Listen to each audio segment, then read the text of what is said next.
Hello from the Capital City Museum. I'm Penny Peavler. And I'm Kelly Everman. And together with a team of board and staff members, over the last 9 months, we've been renovating and reinterpreting the museum thanks to the generosity of Ann Gibbs. And renovating is the key word. We now have new lighting. Everything has been painted. We have new exhibits. We've worked so closely with museum professionals to make sure that everything is presented precisely as it should be. Let's take a look. Let's take a look. City historian Russ Hatter helped the board and staff work together to fine-tune and share the stories most important to Frankfort and Franklin County.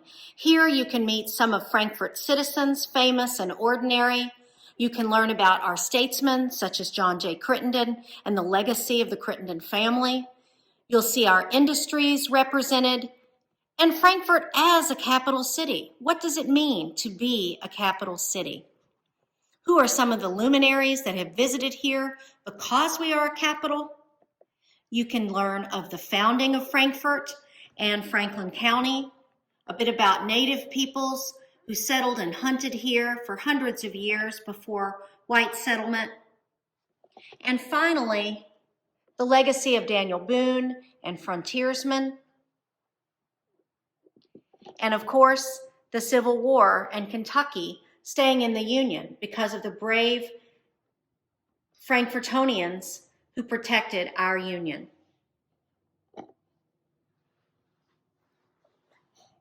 One of the fun discoveries of this renovation is this bronze plaque, which hung at the end of Ann Street at the river to commemorate the occasion of 150 years since Hancock Taylor made his survey and laid out the town of Frankfort in 1773.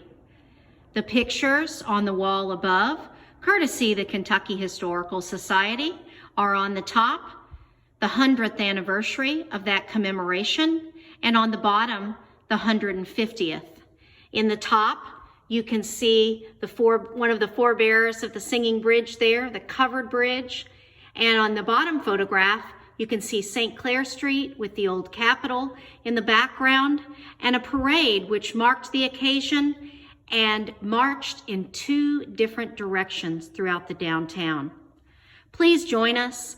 Come and learn more about your history. Add to the history with what you know about your own family, and be a part of the future of our community. I'm Betty Barr. I'm one of 11 board members for the museum. Did you know that if this were 1900 and we had a computer and we could Google, what is Kentucky famous for? 4 things would pop up: hemp, tobacco, bourbon, and the Frankfort, Kentucky fishing reel. It's true. The Frankfort, Kentucky fishing reel put Frankfort, Kentucky on the world map by 1900. Welcome to Crafting and Casting, the famed Frankfort, Kentucky fishing reel, our new exhibit that tells the story of the men who created the reels. The reels themselves, 3 signature pieces that we are very proud to have in the exhibit, and why this reel was so important and so heralded. Please come see it soon.